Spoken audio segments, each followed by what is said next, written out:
Okay, so continuing right along here. First thing we have is a flip box, which is pretty self-explanatory. You hover over the box and it flips. So that one's pretty straightforward as far as, changing the text or anything in here. You just click and change the text to whatever you want. And this one's a little different because there is some elements in here, but you don't really need any of these elements except for the top. But really, for these boxes, you're probably better off just editing what's in here. So that's the flip box. The next thing we're going to look at is the form builder. So here you can actually build a more detailed form that has multiple areas. So you can select the type of field. If you want a text area, radio box, do you want check boxes? So let's say you want to create a sign up form. It's very easy to do in here by just creating those elements. So I'm going to add a checkbox item, say 1, and then I can add more. So I'm going to apply, clone that a couple times, and then we can allow them to check the box for whatever it is they want. That's just check boxes, but there's a date range if you want them to be able to select a specific date, which has a calendar, all that good stuff inside this form builder. So you can easily build a very complex form that's going to do exactly what you need for whatever.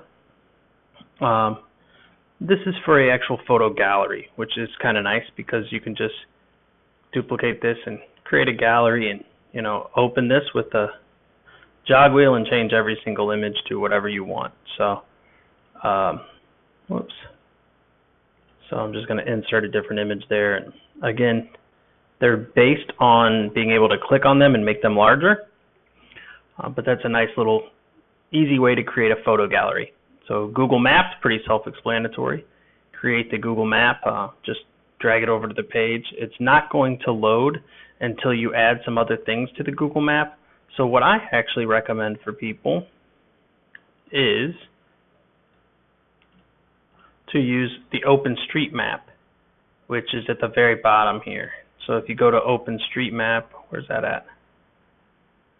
OpenStreetMap, that's much better than the Google map, and it's easy and just drops right in the page and works perfect. So here you can select your longitude and latitude, and if again you don't know what you're doing, just click here and get your longitude and latitude from the OpenStreetMap and plug it in here. Then make this say the name of your gym or whatever for the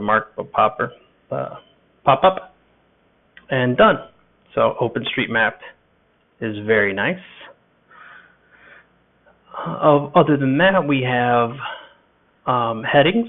Of course, a lot of times we just need to put headings above images or whatever, so that we just drag over and add a heading. Again, every element can be changed. Very easy. Here we just have icons. Sometimes you just want to grab a little icon. So if you notice down here, we can select and change that icon very easily by just clicking here. And let's say we want a YouTube icon. I don't know, I'm just making that up. Boom, now we have a YouTube icon. So icons are quite nice just to add some flavor on different areas of the page. This is just a group of icons. This is just click and drag for an image. That's pretty self-explanatory. So here you can just remove the image and add whatever image you want. One thing you might want to do to images, if you feel like I want the image to be a different size, click on the Advanced tab here. And also one benefit of this, you can also hide any element on desktop, tablet, or mobile by just selecting yes or no. So if this is hidden on desktop, yes, we won't see it on desktop computers. However, custom add-on width is quite nice. So click that, and then you can literally kind of make this the exact size you want. Oh, I need it a little bigger. No problem. So that's a really nice feature that we have built into the image add-on area. Other than that, we have image overlays, which is just like it sounds, just basically an image with text that has a color overlay. Personally, I don't use those very often. Instagram gallery, I have a feeling some people will want that. So here if you, again, you have to get your token, so you go here, copy and paste this URL, get your access token by logging in, and then you can say how many pictures and what type of layout and all that good stuff right in here. Remember, once you add that, to hit the apply button to see all your work show up. The next thing we're going to look at would be just adding a slideshow itself. So if I click on slideshow, we looked at this earlier. This is kind of like the image carousel. Pretty straightforward.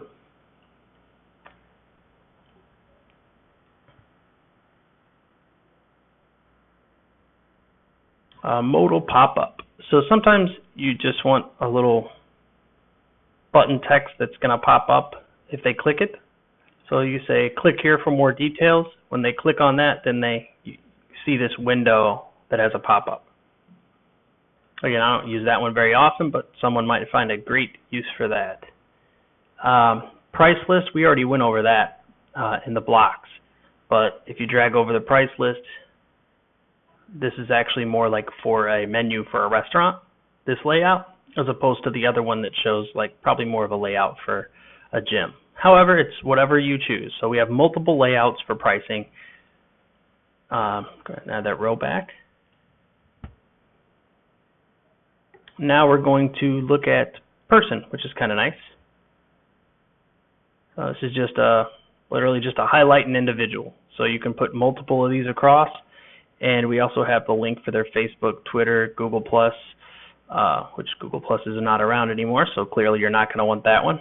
But if you don't, you just remove it and it's gone, as you see. So here we just plug in our links, and we have tons of different links for whatever we want to say about that individual and how awesome they are. Let's see here. Opt-in form, which is nice. This is most likely going to be, to opt into a newsletter or, any kind of an event, or it's just a quick lead generator. So you can change the text up top. Here, it's actually set to go to MailChimp, so you can actually put your MailChimp API in here. But this is essentially for like a newsletter sign up. Next we have Pi progress. That's a good one. So you can just say we are this close to reaching our goal or whatever. Again, you can change every element in there to explain exactly what you want. Here's the text, the title, the margin at the bottom. But you can line up multiple of these and say we are 100% great at everything. That kind of idea. Get rid of that one. Progress bar, same concept. All right. So it's just going to literally be we are this close to reaching